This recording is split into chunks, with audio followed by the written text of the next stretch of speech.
इतिहासको पन्ना पल्टाउनु हो भने नारीको महिमा कम देखिएको छैन। इतिहासको पन्ना पल्टाउनु हो भने नारीको महिमा कम देखिएको छैन। नारी पुरुषसँग प्रतिस्पर्धा गर्न सक्दैन भने कुनै शास्त्रमा लेखिएको छैन। नारी पुरुषसँग प्रतिस्पर्धा गर्न सक्दैन भने कुनै शास्त्रमा लेखिएको छैन। धन्यवाद छ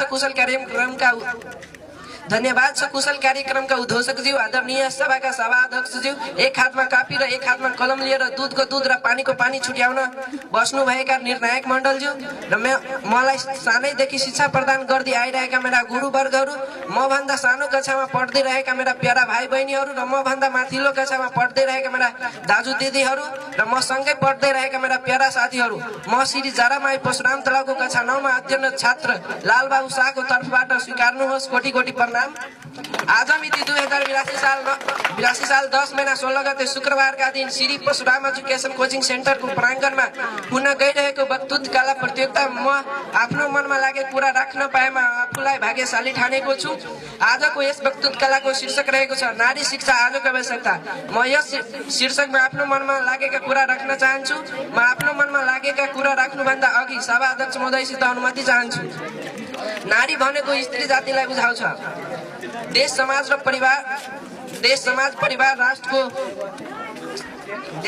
र समाजको पहिलो शिक्षिका, संसारको संवाहक र राष्ट्र निर्माणकी आधार महत्त्वपूर्ण आधारशील नारी हुन्। प्राचीन समयदेखि नै नारीले समाजमा महत्त्वपूर्ण भूमिका निर्वाह गर्दै आएका छन्। तर अहिलेका मानिसहरूको सोच धेरै नै खराब भइसकेका छन्। महिलालाई केवल घरको कामकाज गर्ने, बिहे गर्ने र बच्चा जन्माउने आधार मात्र बुझेका छन्। अहिलेका मानिसहरू नारीको अस्तित्व नै बिर्सिसकेका छन्। अहिलेका मानिसहरू आफ्नो हक, अधिकार, अवसर र शिक्षाबाट वञ्चित भएका छन्। आजको वैज्ञानिक, आधुनिक र प्रतिस्पर्धाको युगमा नारी शिक्षाको आवश्यकता झन् नै बढेको छ। त्यसैले नारी शिक्षा आजको आवश्यकता भन्ने भनाइ पूर्ण रूपमा सार्थक र समावेश छ। शिक्षा भन्नाले केवल अक्षर चिन्ने मात्र होइन, व्यक्तिको सोच, व्यवहार र जीवन दृष्टिको विकास गर्ने माध्यम हो। शिक्षित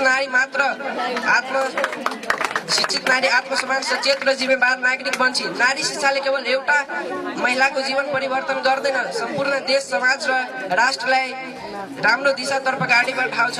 तर हाम्रा समाजमा यस्तो सोच छ कि नारीलाई राम्रो शिक्षा दिएर के हुन्छ, नारी त प्राय धन हो नि, छोरालाई राम्रो शिक्षा दियो भने उनी हाम्रो बुढेसकालमा सहारा बन्छ। यस्तो सोचेर छोरालाई राम्रो विद्यालयमा पढ्न पठाउँछ र छोरीलाई घरको कामकाज गर्न लगाउँछ।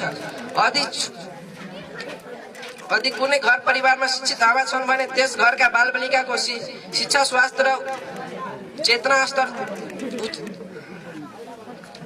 स्तर उच्च हुन्छ भने विभिन्न अध्ययनहरूले प्रमाणित गरेका